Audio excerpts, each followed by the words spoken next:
بسم اللہ الرحمن الرحیم باب فی اختصاص النبی صلی اللہ علیہ وسلم یوم القیامہ بالشفاعۃ العظمی من بین سائر الانبیاء والرسل عن جابر بن عبداللہ رضی اللہ تعالی عنہما ان النبی صلی اللہ علیہ وسلم قال اعطیت خمسا لم یعطہن احد قبلی نصرت بالرعب مسیرۃ شہر وجعلت لی الارض مسجدا وطہورا فَأَيُّمَا رَجُلٍ مِّنْ أُمَّتِي أَدْرَكَتْهُ الصَّلَاةُ فَلْيُصَلِّ وَأُحِلَّتْ لِيَ الْمَغَانِمُ وَلَمْ تَحِلَّ لِأَحَدٍ قَبْلِي وَأُوتِيتُ الشَّفَاعَةَ وَكَانَ النَّبِيُّ يُبْعَثُ إِلَى قَوْمِهِ خَاصَّةً وَبُعِثْتُ إِلَى النَّاسِ عَامَّةً رواہ البخاری و مسلم والنسائی و ابن حبان والدارمی و ابن ابی شیبہ وغیرہم او کما قال۔ حضرت جابر بن عبداللہ رضی اللہ تعالی عنہما روایت کرتے ہیں کہ حضور نبی اکرم صلی اللہ علیہ وسلم نے فرمایا، مجھے ایسی 5 چیزیں عطا کی گئی ہیں جو مجھ سے پہلے کسی نبی کو نہیں دی گئیں۔ نمبر 1، 1 ماہ کی مسافت تک رعب سے میری مدد فرمائی گئی۔ میرے لیے تمام زمین مسجد اور پاک کرنے والی جائے تیمم بنا دی گئی، لہٰذا میری امت میں سے جو شخص جہاں بھی نماز کا وقت پائے وہیں پڑھ لے۔ میرے لیے اموال غنیمت حلال کر دیے گئے جو مجھ سے پہلے کسی بھی نبی کے لیے حلال نہ تھے۔ مجھے شفاعت عطا کی گئی۔ پہلے ہر نبی خاص قوم کی طرف مبعوث ہوتا تھا اللہ تعالی، جبکہ مجھے تمام انسانیت کی طرف مبعوث کیا گیا ہے۔ حدیث کو امام بخاری نے اپنی صحیح میں کتاب تیمم باب قول اللہ فلم تجدوا ماء فتیمموا صعیدا طیبا میں لائے، اور اسی طرح سے امام بخاری کتاب الصلاۃ باب قول النبی صلی اللہ علیہ وسلم جعلت لی الارض مسجدا وطہورا میں لائے، اور امام مسلم اس کو اپنی صحیح میں کتاب المساجد و مواضع الصلاۃ میں لائے، اور نسائی اپنی سنن میں کتاب الغسل والتیمم میں لائے، اور باب ہے التیمم بالصعید یعنی پاک مٹی سے تیمم حاصل کرنا، اور ابن حبان اپنی صحیح میں، دارمی اپنی سنن میں، ابن ابی شیبہ اپنی مصنف میں، ابو عوانہ اپنی مسند میں، عبد بن حمید اپنی مسند میں، بہقی سنن کبریٰ میں، اور اسی طرح سے شعب الایمان میں۔ اور حضور سیدی شیخ الاسلام نے احسن الثناء فی اثبات الشفاعہ شفاعت کے موضوع پر پوری کتاب بنائی، جس میں تقریباً 400 احادیث جو ہے وہ آپ نے جمع کی۔ اس کتاب کی حدیث نمبر 1 میں نے آپ کے سامنے پڑھی، اور راوی اس کے جابر بن عبداللہ الانصاری ہیں، جن کے والد گرامی غزوہ احد میں شہید کر دیے گئے تھے، اور عبداللہ الانصاری رضی اللہ تعالی عنہ ان کا مصلح کر دیا گیا تھا، اور ان کی شناخت جو ہے وہ یہ جو انگلیوں کے پورے ہیں اس سے جو ہے وہ کی گئی تھی۔ اور حضرت جابر کہتے ہیں کہ میں بار بار کفن اٹھا کر اپنے والد کی قبر کو دیکھتا تھا، اپنے والد کی چہرے کو دیکھتا تھا کہ ان کو کس طرح سے جو ہے اللہ کے راستے میں شہید کیا گیا ہے۔ اور حضرت جابر بن عبداللہ کے والد عبداللہ الانصاری نے اللہ تعالیٰ کی بارگاہ میں التجا کی کہ مجھے دوبارہ دنیا میں جانا نصیب ہو تاکہ میں پھر اللہ کے راستے میں شہید ہو جاؤں، تو رسول پاک صلی اللہ علیہ وسلم نے بیان کیا کہ اللہ تعالیٰ نے فرمایا کہ ہمارا قاعدہ یہ نہیں ہے، ایک مرتبہ جو شخص دنیا سے آ جاتا ہے اس کے لیے دوبارہ جانا وہاں پر اس کی اجازت نہیں ہے۔ پھر انہوں نے عرض کی کہ یا اللہ پھر میری یہ بات جو ہے وہ لوگوں تک پہنچا دی جائے۔ رسول پاک صلی اللہ علیہ وسلم نے یہ ساری بات جو ہے وہ بیان کی، اور جابر کے والد گرامی حضرت عبداللہ کو جنت کے اندر اعلیٰ مقام دیا گیا، جہاں وہ جہاں چاہتے ہیں وہاں پرندوں کی طرح ان کی روح کو جو ہے رکھا گیا ہے، پرندوں کے اس میں وہ پوری جنت کی جو ہے وہ سیر کرتے ہیں، اور اہل دنیا کے لیے، اہل حق کے لیے ان کی طرف سے پیغام رسول پاک صلی اللہ علیہ وسلم نے اپنی امت تک پہنچایا۔ یہ ہیں حضرت جابر، ان کے والد گرامی عبداللہ الانصاری، جنہوں نے یہ حدیث روایت کی حضرت جابر نے، اور یہ رسول پاک صلی اللہ علیہ وسلم نے اس میں اپنی 5 خصوصیات بیان کی جو کسی نبی کو عطا نہیں ہوئی۔ اس کے علاوہ بھی ہیں لیکن اس حدیث میں 5 بیان کی گئی۔ ایک اور حدیث ہے جس میں کہا گیا فضل تو الانبیاء بستن، مجھے انبیاء پر 6 چیزوں میں فضیلت دی گئی۔ اور پھر بعض محدثین نے اس پر کتاب بھی لکھی، خصائص رسول صلی اللہ علیہ وسلم، اور انہوں نے 100 سے زیادہ آپ کے وہ فضائل اور خصائص بیان کیے جو تمام انبیاء میں رسول پاک صلی اللہ علیہ وسلم کو ہی عطا کیے گئے، جو صرف آپ ہی کی خصوصیت ہیں۔ اس میں پہلی خصوصیت یہ ہے، اور اس میں صریحاً یہ صراحت بھی ہے کہ یہ خصوصیات کسی اور نبی کو جو مجھ سے پہلے آئے ان کو جو ہے وہ عطا نہیں کی گئی۔ پہلی خصوصیت ہے کہ میری رعب کے ساتھ مدد کی گئی۔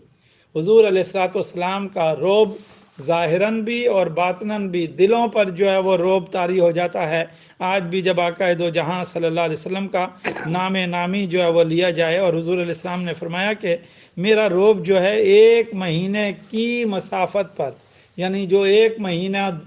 کا سفر کر کے آئیں اس دور تک میرے ساتھ میرے رعب کی میری جو ہے مدد کی گئی ہے رعب کے ساتھ۔ ایک روایت میں 2 مہینے کی مسافت بھی ہے۔ اگر آج کے دور میں اس حدیث کو اپلائی کریں تو آج جہاز کے ذریعے سے اور جو جدید ٹیکنالوجی ہے اس کے ذریعے سے پوری دنیا کا چکر جو ہے 1 مہینے کے اندر لگایا جا سکتا ہے۔ تو پوری دنیا رسول پاک صلی اللہ علیہ وسلم کے رعب کے اندر ہے۔ یہ دنیا کیا بلکہ سماوی دنیا بھی ذکر مصطفیٰ سے لبریز اور سرشار ہے، اور دنیا میں جتنے بھی پلینٹ ہیں ہر پلینٹ پر جو ہے رسول پاک صلی اللہ علیہ وسلم کا ذکر اور حضور علیہ السلام کا رعب جو ہے وہ طاری ہے۔ اور اس کی ایک سادہ سی مثال آپ نے سن رکھی ہے کہ رسول پاک صلی اللہ علیہ وسلم ایک سفر میں آرام کے لیے لیٹے تو تمام صحابہ دور دور اپنی جگہوں پر لیٹ گئے، اور اسی دوران حضور علیہ السلام نے صحابہ کو آواز دے کر بلایا۔ جب صحابہ وہاں پہنچے تو انہوں نے دیکھا کہ ایک شخص جو ہے بیٹھا ہے۔ حضور علیہ السلام نے فرمایا دیکھو اس شخص کو، جب میں آرام کے لیے لیٹا تو اس نے میری تلوار اٹھا لی، اور میں جب اٹھا تو میں نے اس نے مجھے کہا اے محمد صلی اللہ علیہ وسلم بتائیے آپ کو مجھ سے جو ہے کون بچائے گا؟ میں نے کہا میرا اللہ بچائے گا۔ جب میں نے یہ جملہ کہا تو تلوار اس کے ہاتھ سے گر گئی۔ آپ اندازہ کیجئے کہ رعب رسول صلی اللہ علیہ وآلہ وسلم کا ایک ہلکا سا جو اظہار ہے۔ اور پھر حضور علیہ السلام نے تلوار اٹھا لی اور اٹھا کے فرمایا اب بولو تمہیں میرے ہاتھ سے کون بچائے گا؟ اس نے کہا کوئی نہیں۔ فرمایا نہیں ایسا مت کہو، بلکہ یوں کہو کہ اللہ بچائے گا۔ تو لہٰذا یہ رسول پاک صلی اللہ علیہ وسلم کا رعب اور حضور علیہ السلام کا رعب، پہاڑوں پر درختوں پر جہاں سے حضور علیہ السلام گزرتے تو درخت بھی حضور علیہ السلام کے لیے جو ہے وہ جھک جاتے تھے۔ وہ حیرہ راہب نے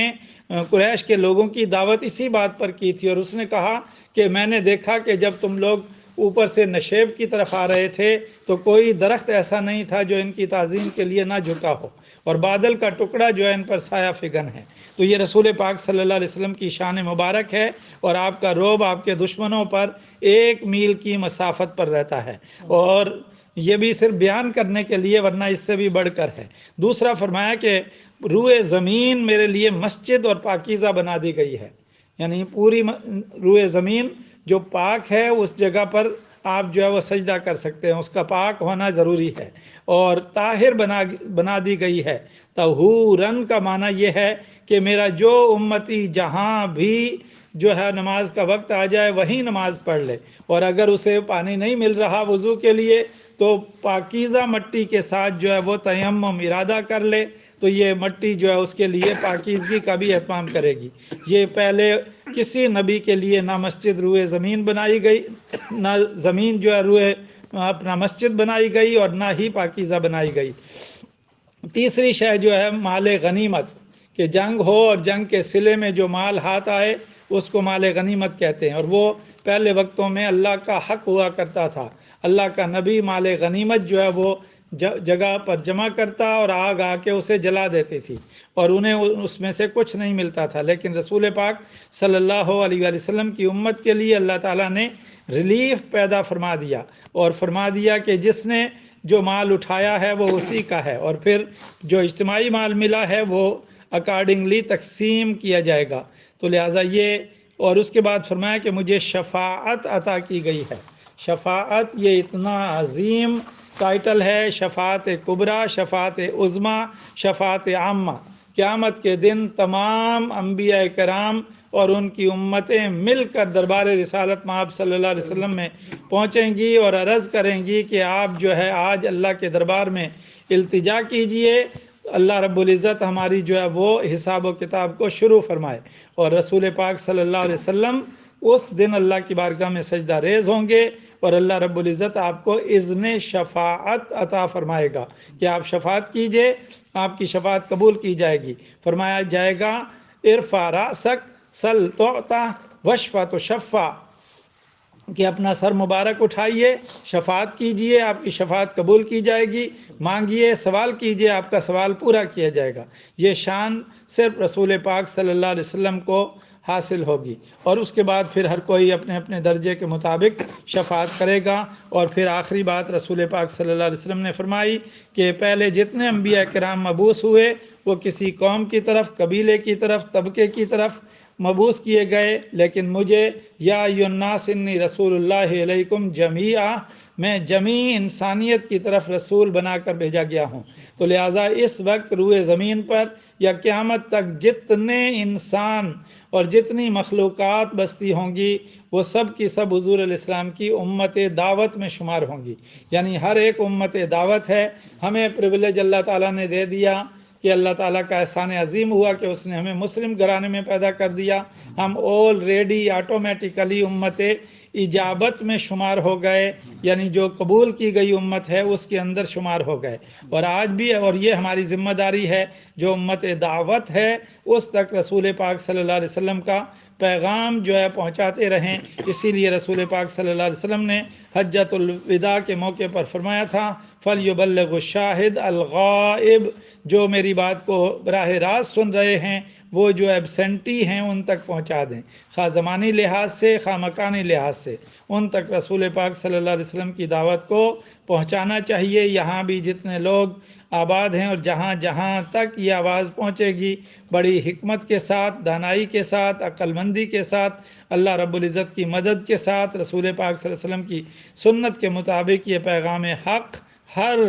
رسول پاک صلی اللہ علیہ وسلم کے امت دعوت تک پہنچانا ہم سب کی ذمہ داری ہے۔ پہلے خود سنیں اور سمجھیں، اور اس کے بعد اس پیغام کو بصورت قرآن، بصورت سنت رسول، بصورت سالویشن ان تک جو ہے پہنچایا جائے۔ دعا ہے اللہ رب العزت حضور علیہ السلام کے خصائص کا صدقہ، حضور کے اختصاصات کا صدقہ، حضور صلی اللہ علیہ وسلم کے کمالات کا صدقہ امت کو بھی عروج اور بلندی عطا فرمائے۔ آمین بجاہ سید المرسلین۔